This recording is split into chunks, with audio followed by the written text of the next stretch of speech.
চলো, ধর্মতলা থেকে এই যে টিকিটটা দেখাচ্ছি, এই টিকিটটা কিন্তু কেটেছি মেট্রো।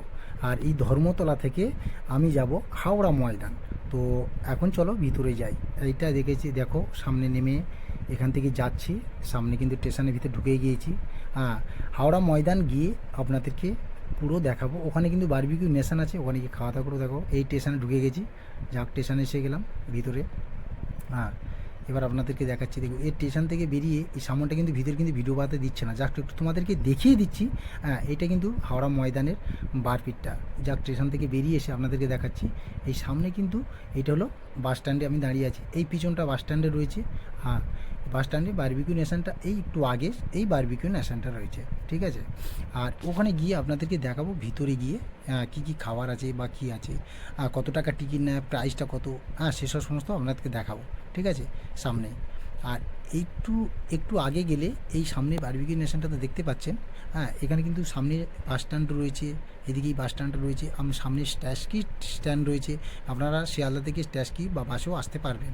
হ্যাঁ, আমি এবার যাব ভিতরে, যাব আপনাদেরকে দেখাবো। বারবিকিউ নেশনটা দেখতে পাচ্ছেন একদম কিন্তু এই সামনে দেখলে। এবার আমি সামনে এসে গেছি, চলো ভিতরে যাব, গিয়ে আপনাদেরকে দেখাবো, ঠিক আছে চলো। তাহলে এবার আমি ভিতরে যাই, চারতলায় কিন্তু আমি উঠবো, পুরো চারতলায় উঠে আর দেখাবো আপনাদের, একদম চারতলায় উঠবো, ঠিক আছে। চলো ভিতরে যাই, আপনাদেরকে দেখাবো। ভিতরে গিয়ে আপনাদেরকে দেখাচ্ছি। এই দেখো, প্রথম কিন্তু শুরুতে গিয়ে শিক্ষাগুলো দেয়, পনির দেয়, চিকেন দেয়, এগুলো কিন্তু চিংড়ি চিকেন রয়েছে, এগুলো কিন্তু চিংড়ির আছে। হ্যাঁ, টেস্টি প্রচুর আছে। হ্যাঁ, আর প্রাইসটা ছিল কিন্তু 799, মানে 800 টাকার মতো। হ্যাঁ, এগুলো কিন্তু আলাদা আলাদা প্রথম যেগুলো দিচ্ছে, সব কিন্তু মানে খাবো না, ভিডিও করবো, তাই কিছু কিছু দেখিয়ে দিচ্ছে। এটা পনির তরকারি ছিল।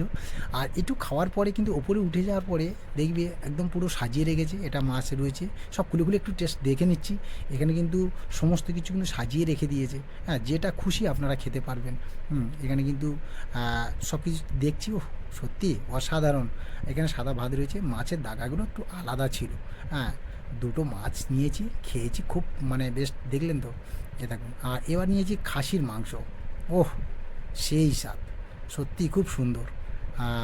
একবার নয়, দু তিনবার। দিদি কেমন? তা চলো আরেকবার ভিতরে যাই। এদিকটা দেখতে, এই সাইডটা কিন্তু যেগুলো মানে সব কিছু সাজিয়ে রেখেছে, এখান থেকে আপনি যতটা পারবেন খাবেন, কোনো অসুবিধা নেই। এখানে স্যালাডগুলো সাজিয়ে রেখেছে। একটু আগে একটু এই সাইডটায় গেলে দেখবি এখানে আইসক্রিমগুলো রেখেছে। আরে দাদা ঠিক আছে। হ্যাঁ, তো আরে ঠিক ঠিক ঠিক ঠিক। এদিকটা কিন্তু সব যেগুলো কেকগুলো হয় ওগুলো সাজিয়ে রেখেছে। কেমন আছেন? ঠিক আছে। এইখানে সমস্তগুলো সাজিয়ে রেখেছে। মিষ্টি আমি 20 পিস নিয়েছি, 20 পিস মিষ্টি নিয়েছি, এখন খাবো। এটা কিন্তু আলাদা। এখানে কিন্তু ফল পাকড়, যে মানে যেগুলো স্যালাড রয়েছে বা অনেক রকম ফল খোঁচা রয়েছে, 20 পিস মিষ্টি কিন্তু, আর একবার দেখে নেন, 20 পিস মিষ্টি। এখানে কিন্তু দাদারা অনেকে খাচ্ছে। হ্যাঁ, এখানে রয়েছে আমার কয়েকটা বন্ধু, এখানটা রয়েছে, এরাও খাচ্ছে। আর এদিকটা কিন্তু কেমন আছেন দিদি? তারপরে আমার দুটো ভাই রয়েছে, আমরা এখানে বসেছি। এখানে আমার দু তিনটে বন্ধু বান্ধব আলাদা আলাদা বসেছে, সব খাচ্ছে দাচ্ছে, ঠিক আছে। কেমন? হ্যাঁ, ঠিক আছে। আরটা ভিডিও কি করব বলুন, খাবো না কি ভিডিও করব? ভিতরে কিন্তু বার্গেনিং মোটামুটি খাবার খুব ভালো আছে। ঠিক আছে।